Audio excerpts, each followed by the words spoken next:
We are here today representing the teaching artists of the Mid-Atlantic. We are a network that advocates for, supports, and empowers teaching artists in our region.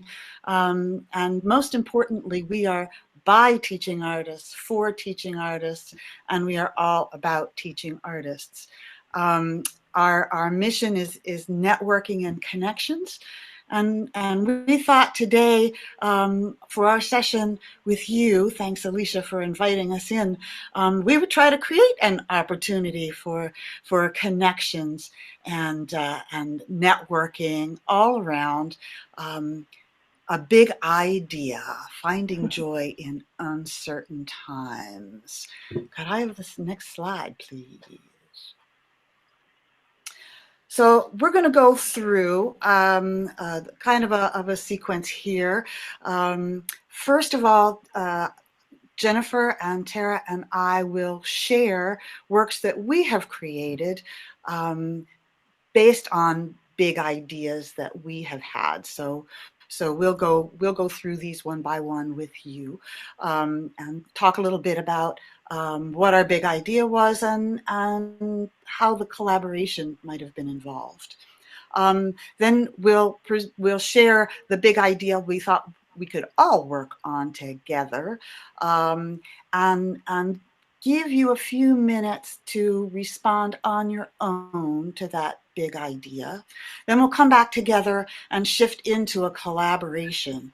There are many, many, many of us on the call today. So we're going to do that collaboration, at least initially, in the chat room, but we'll invite you to share your contact information, see who's got ideas that you're building off of, and maybe even get on the phone or get on a text with some other folks who are on the call and see if you can play out some ideas. And then Alicia has set up a platform for us, I think on Tumblr, where after this work can continue when we're done today, and she's given us about a week to kind of finish putting things together and created a platform for us to share. And so then we'll get to have a gallery opening coming all out of this workshop, and we'll talk a little bit more about all of that later. But let's just dive right in. Could I have the next slide, please?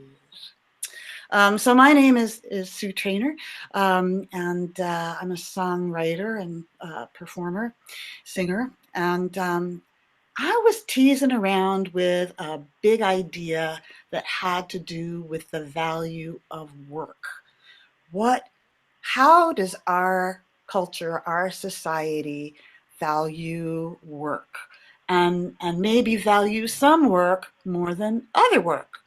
And I got to think, well, you know, if money, for example, is a metric of how our society values work, then it's really clear which work is valued more than others. And I realized I had some things to say about that. And there's kind of two ways that as a writer I might approach that. I might come at it just by saying, hey, it's wrong not to value, you know, this profession as much as you value that profession. But another way a writer might approach that is to express a big idea in terms of a detail and just pick one example of the kind of work and put out the big idea in that frame, which is what I chose to do. Next slide, please. So I created the teacher song. It was recorded. The collaboration came in later. I wrote the song and the lyrics, and my band Hot Soup took that and added to the musicality and created a harmony line that also includes some additional editorial comment. We recorded it on our CD the way you like it. Sadly, I can't do all the parts for you today, but it should be on your favorite streaming service, I hope. So here's the teacher song. Next slide, please. Do do do do do do do do. Do do do do do do do. Do do do do do do do. Do do do do do. Had a dream last night, it was quite bizarre. The world turned inside out. I dreamed that teachers were paid like lawyers, and lawyers had much less clout. And I dreamed that lawyers were paid like teachers to solve complaints and disputes. They had small apartments, they drove used cars and more inexpensive suits. And I dreamed that teachers were paid like lawyers to educate our kids. They owned suburban mansions and a couple Mercedes and vacationed at the Ritz. And I dreamed that the very smartest kids wanted most of all to teach. It was the most prestige and the best paying job they imagined they could reach. Well, there's no business like teaching business, like teaching business. I know, Do do do do do do do. Do do do do do do. Do do do do do. Do do do do do. And I dreamed that lawyers were paid like teachers, tried to keep their caseload small. Said they shouldn't allow more people to sue than their seats in the courthouse hall. And I dreamed that teachers were paid like lawyers. Ain't that the darndest thing? Next thing I'll be dreaming stockbrokers should be paid like they make up poems and sing. Do do do do do do do. Da da da da da da da da da da. Do. Oh, yeah.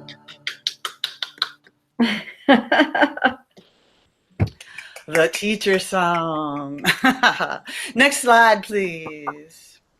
So Hot Soup put all that together, and we used our detail to express our main idea.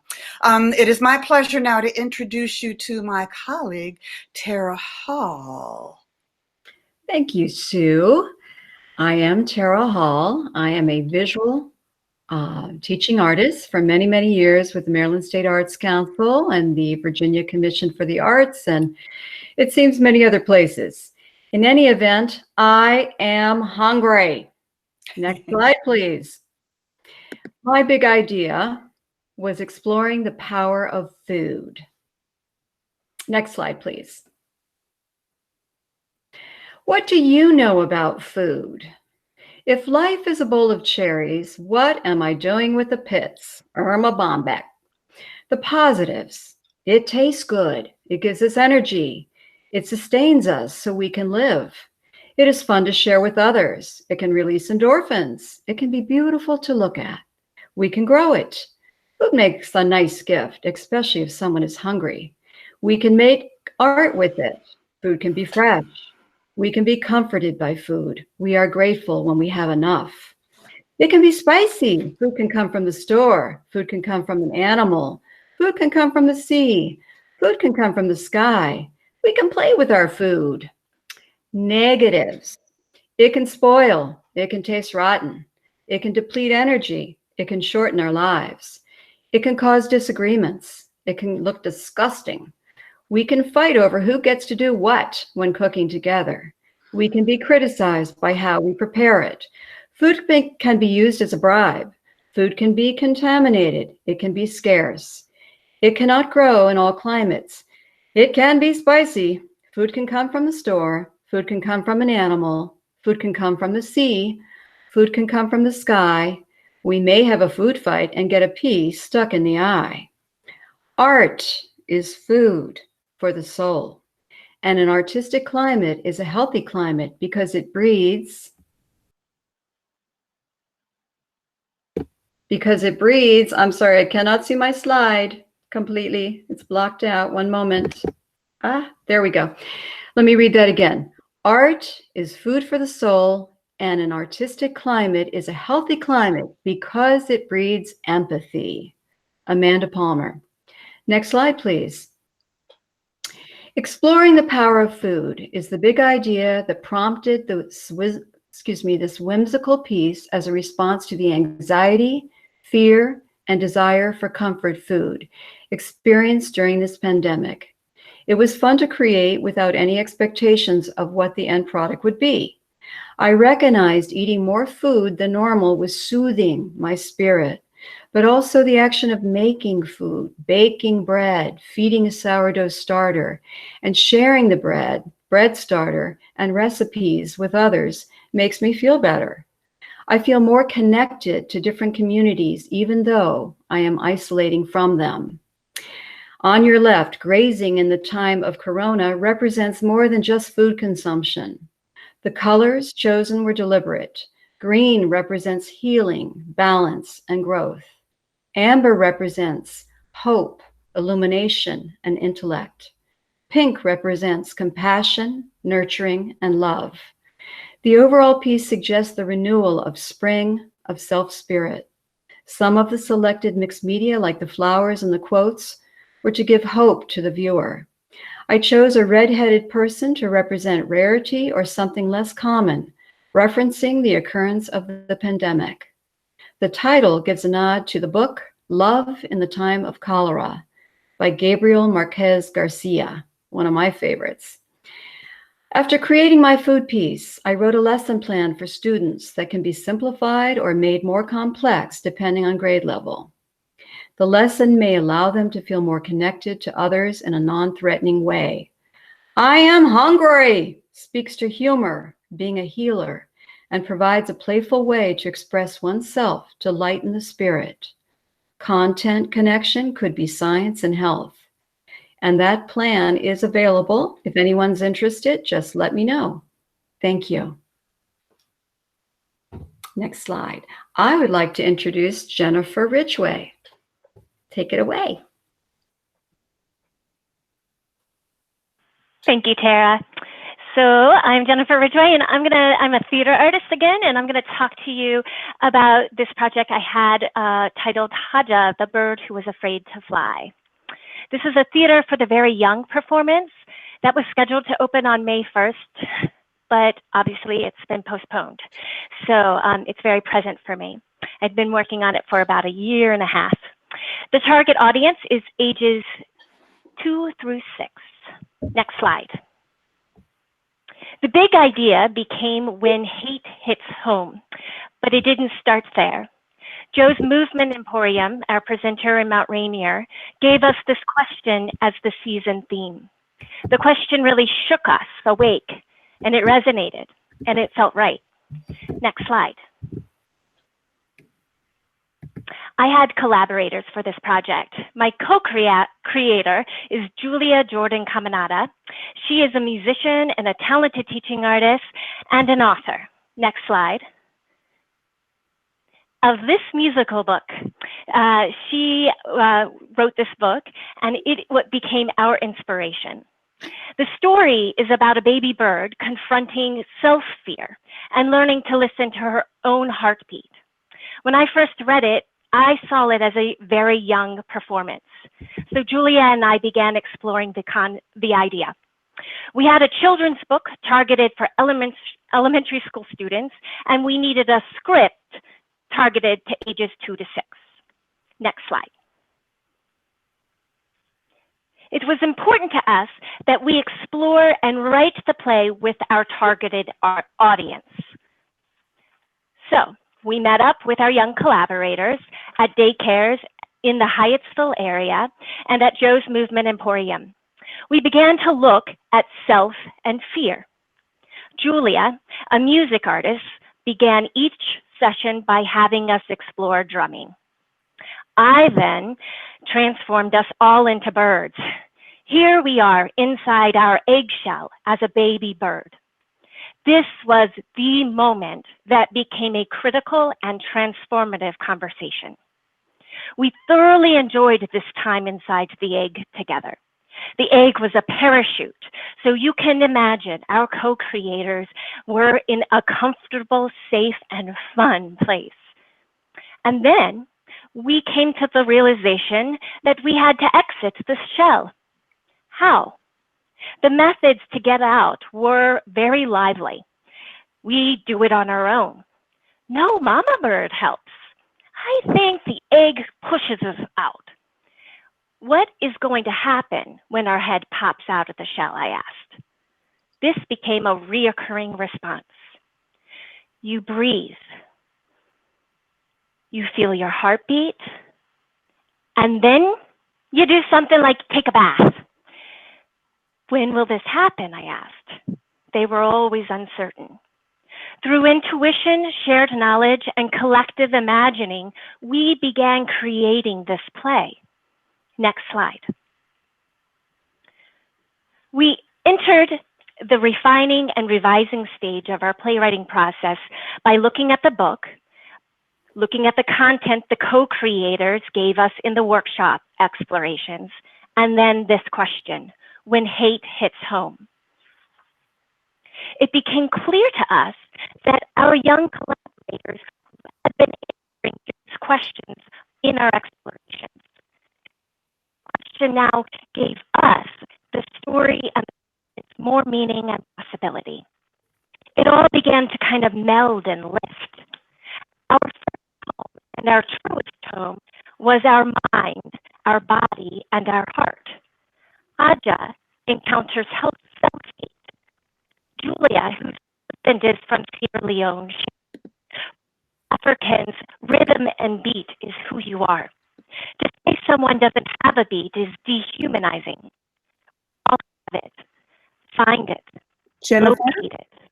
Yeah. Can we just do it? Could people do a check? We're having some trouble hearing you. I think if we were to, I'm sorry. that's okay. We started breaking up right at slide 28. 28. Yeah, you're still breaking up. Can people hear me? Yes. Jennifer, would you mind if I read slide 28 while you maybe go out and come back in? Okay, sure. Okay. We entered the refining and revising stage of our playwriting process by looking at the book, the content that our co-creators gave us in the workshop, explorations, and this question, when hate hits home. Our young collaborators had answered Joe's questions in our explorations. And so the question now gave the story and the performance more meaning and possibility. It all began to meld and lift.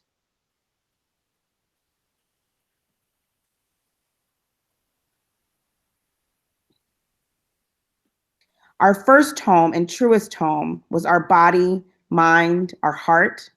Haja encounters self-hate. Julia, whose husband is from Sierra Leone, shared that for West African rhythms and beat is who you are. To say someone doesn't have a beat is dehumanizing.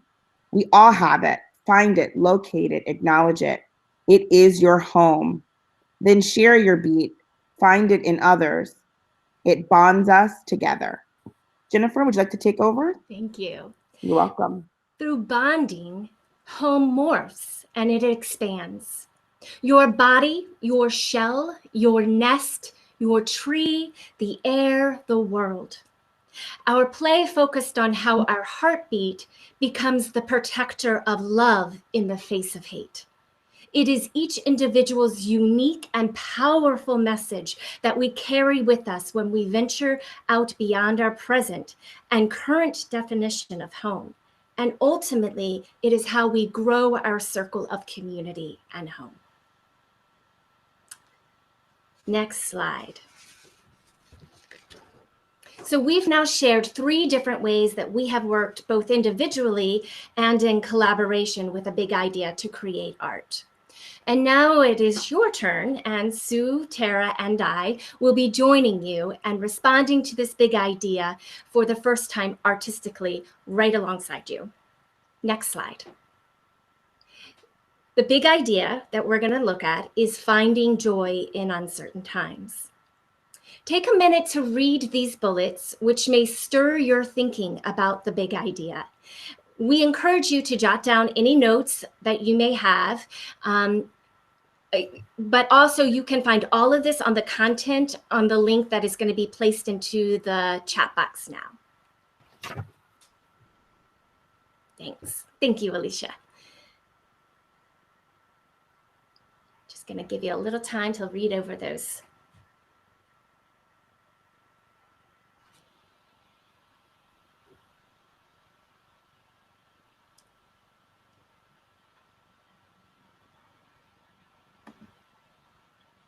Okay, let's go to the next slide. The one thing that we did in preparation for this workshop was to explode this big idea through questions. So this is a list that we came up with. You may have more beyond this, but we hope that one or two of these questions resonate for you. And if so, jot it down. Or if you come up with another one, jot it down. In a minute, we will give you 2 full minutes of quiet time for you to dialogue with yourself about this question, using the art form that is supporting an artistic conversation for you. So do you want to jump in here and talk about that collaboration piece? Sure.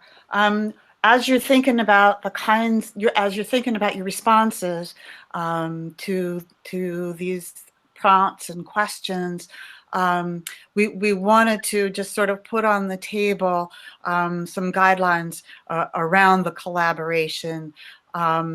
Clearly, if we're going to have this great gang collaboration, what we're sharing out can't be things that any of us consider to be proprietary, right? So if you've got ideas that are personal to you and you don't want other people expanding on or making their own art from, then those aren't the ideas that you want to share in this moment. We all need to feel safe that the ideas that we're picking up on and massaging and growing are ideas that everybody's cool, are there for that purpose.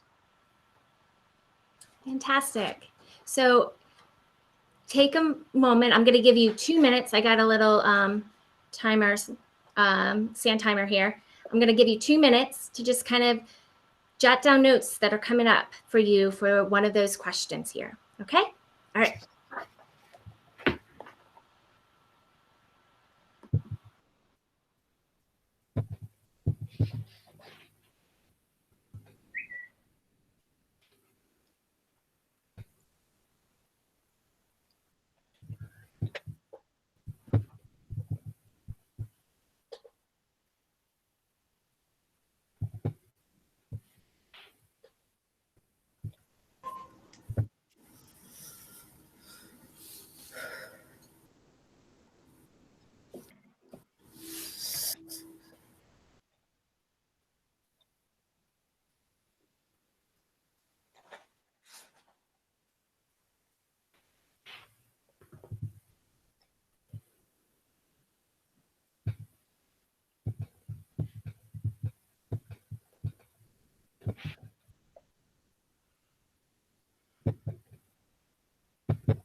It's about 30 seconds left.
All right, we're gonna come on back.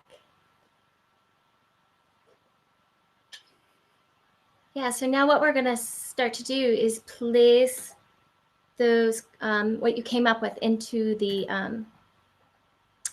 chat box. Can we advance the slide? Thank you.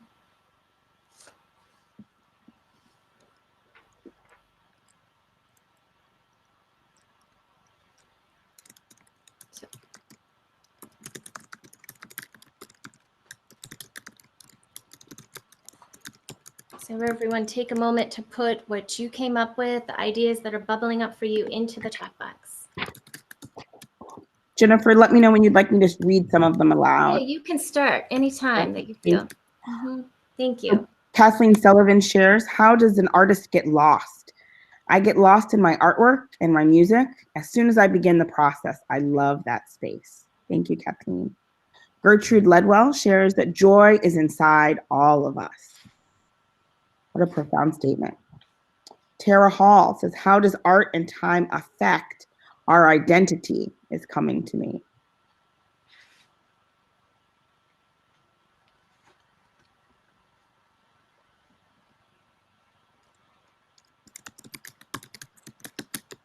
I see some other folks typing in some answers to share with us.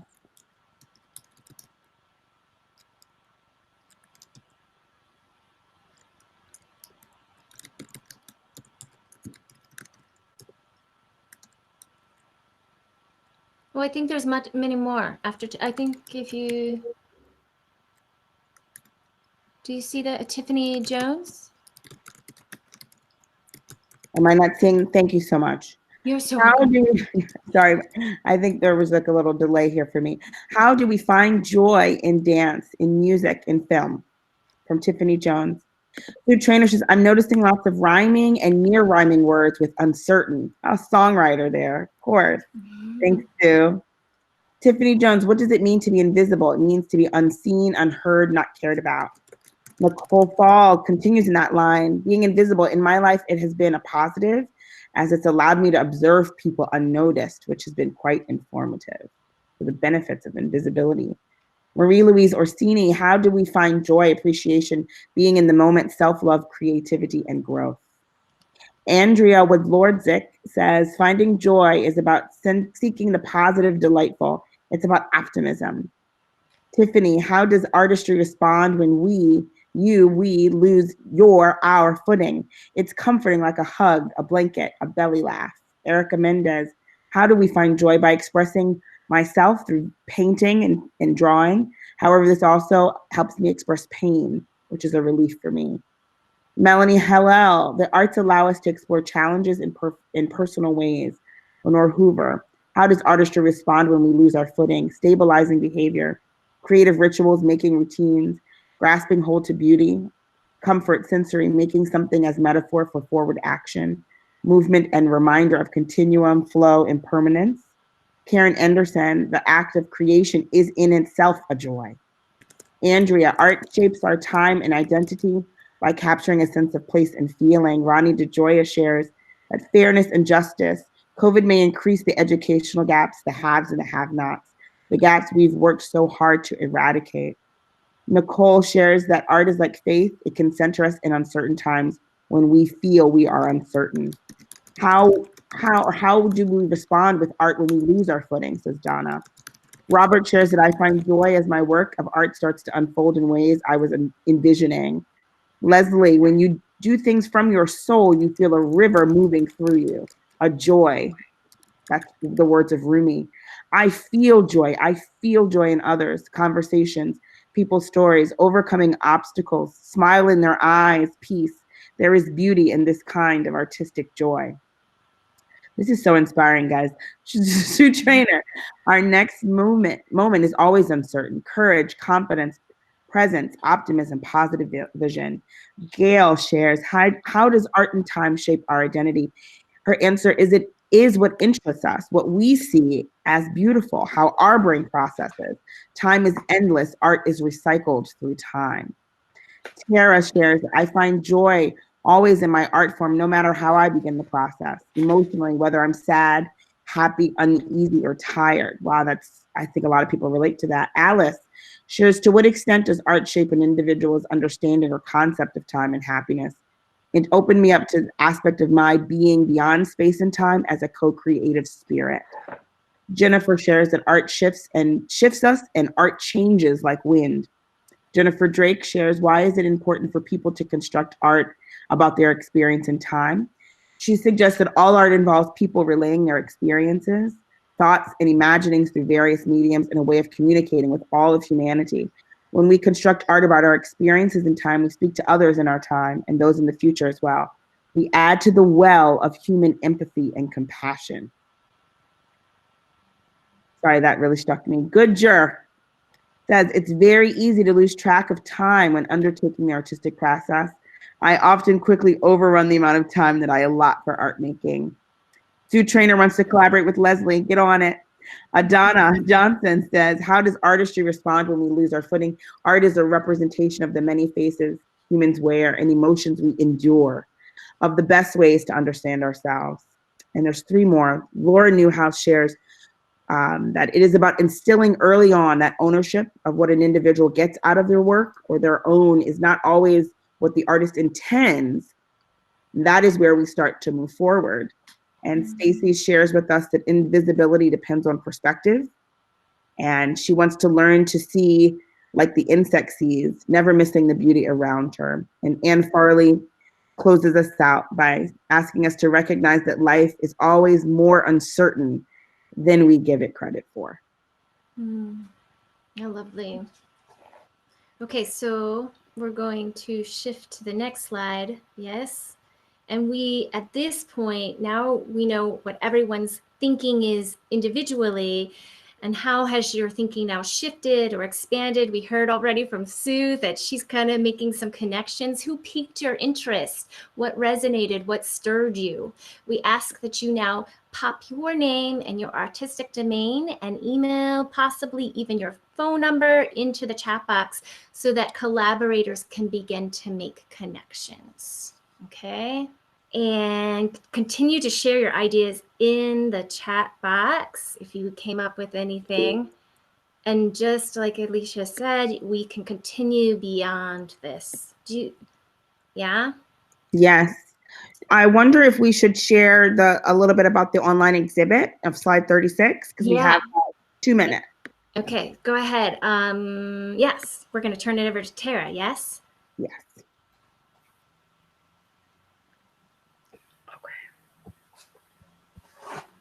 Is she up? Okay, so it looks like, can everyone hear? Yes. That we are going to be having our online collective exhibit on Tumblr. Submissions are due May 20th. The online gallery opening will be May 27th. We are excited to see everybody participate. Please remember, you can do this with family, with friends, with fellow teachers and artists. Don't be shy. We're excited. May 20th by 5 o'clock. Please make your submissions, and you can contact anybody in between. Thank you so much. And thank you, Alicia, for making this possible. We're very excited. Oh, it's our pleasure. The State Department is so thrilled to support TAMA and the work of our professional associations. Next slide, please. So there's a few format issues if you're familiar with Tumblr. Here we go. The format. Particulars. Please feel free to use these different ways. Let's see. Here we go. For text, PDFs only. Photos only accepts images in GIF, JPEG, PNG, and BMP formats, and in the RGB color space. Video, YouTube or Vimeo links, and audio, AAC audio. And do keep your files limited to no more than 100 megabytes in size. Thank you. We are so excited.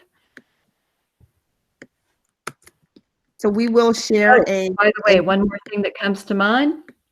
Remember that if you choose to work by yourself, and that's quite all right, we are all collaborating with what we decide to share at this gallery. It's one big, happy, interesting collaboration. So be creative, use this crazy time, and make this a positive. Be joyful, be well. Thank you, Tara. Thank you so much. Can everyone hear me? Yes, great. Thank you, Tara. So as we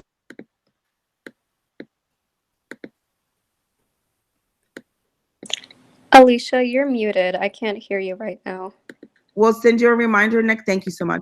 We'll send you a reminder next week with a reminder about the gallery and encourage you to submit in the Dropbox folder that we have. It's a Google folder, and all of you will be also uploaded to that folder within a few moments after the workshop today.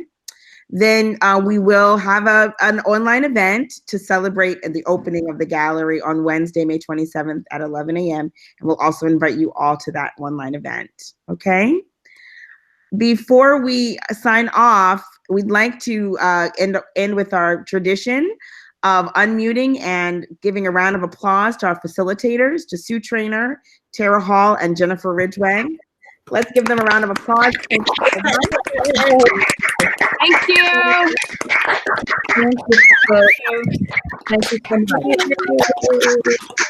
Back to you. Looking forward